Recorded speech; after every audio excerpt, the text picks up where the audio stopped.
رمضان کی جو 27ویں شب ہے اس کے اندر یہ وظیفہ کیا جاتا ہے۔ اس وظیفے کی اجازت کے لیے کمنٹ میں آمین ضرور لکھیں۔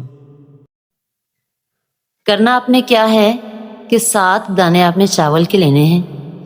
جن لوگوں نے پہلے یہ وظیفہ کیا ہے وہ پہلے دانوں کو ان نئے دانوں میں جمع کر لیں۔ آپ نے کیا کرنا ہے کہ ہر ایک دانے کے اوپر آپ نے 9 مرتبہ سورۃ القدر پڑھنی ہے، انا انزلناہ فی لیلۃ القدر۔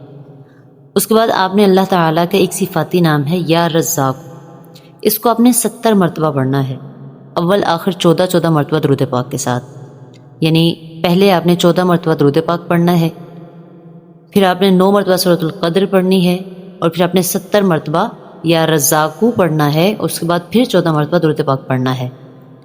یہ وظیفہ آپ نے لازمی کر لینا ہے۔